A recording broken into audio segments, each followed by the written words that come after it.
করছি তারা বদল রায় লেখা মদ খাওয়ার সময় আমি কোনো রিস্ক নেই না। অফিস থেকে সন্ধ্যাবেলা বাড়ি ফিরে দেখি গিন্নি রান্না করছে। রান্নাঘর থেকে বাসনের আওয়াজ আসছে। আমি চুপি চুপি ঘরে ঢুকে পড়লাম।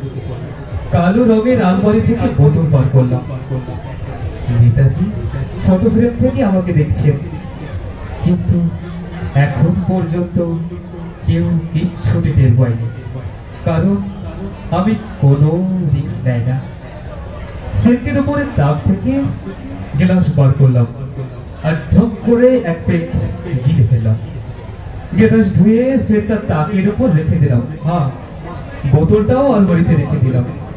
নেতাজি মুচকি হাসলেন। রান্নাঘরে উকি দিলাম।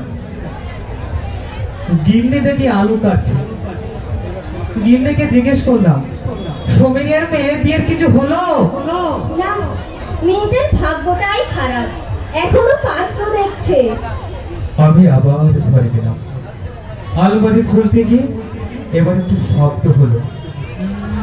তেমন কিছু নয় অবশ্যই। বোতল বার করার সময় কোনো আওয়াজ করিনি।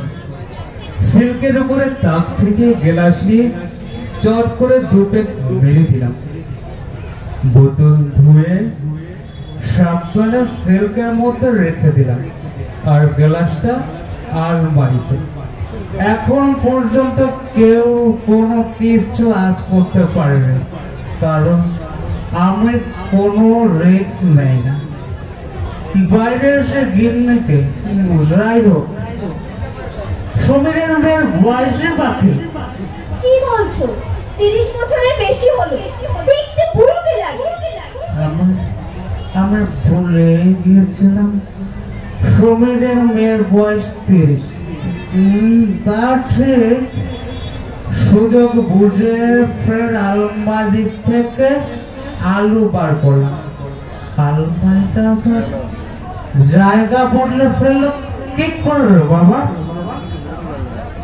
তার থেকে বোতল বার করে সিল্কের সঙ্গে মিশিয়ে শর্ট করে আরেকটা পেটে চালান করলাম। নেতাজি দেখি জোরে জোরে হাসছেন। তা কালোতে রেখে নেতাজি ছবি খুব ভালো করে ধুয়ে রেখে দিলাম, কিন্তু এখন পর্যন্ত কেউ কিছু টের পাইনি, কারণ আমি কোনো রিস্ক নেই না। আমি গিন্নিকে, তুমি সবাইকে বলো বললে এত বক বক করো না তো, বাইরে কি চুপ করে বসো। এখন তুমি কথা বলবে না। আমি আলু থেকে ফের বোতল বার করে মুরগার আলমারিটা আরো একটা দিলাম।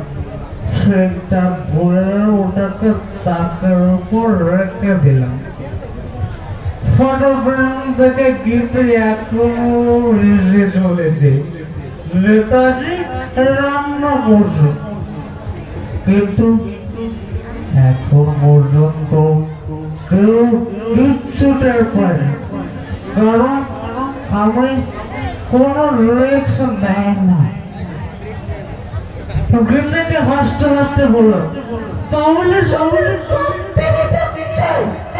শোনো, তুমি মুখে একটু জলের ঝাপটাতে চুপ করে বসো তো, তুমি একটুও কথা বলবে না। আমি রান্নাঘরে গিয়ে চুপচাপ তাকের উপর বসলাম, কিন্তু এখন অব্দি সবাই কিছু টের পায়নি, কারণ নেতাজি কোনো রিস্ক নেন না। সময় এখনো রান্না করছে আর আমি ফটো ফ্রেম থেকে গিন্নিকে দেখে এখন হেসে চলেছি, কারণ আমি কখনো নেই কে যেন নেয় না। ও হ্যাঁ, আলু নেয় না, আলু নেয় না। ধন্যবাদ।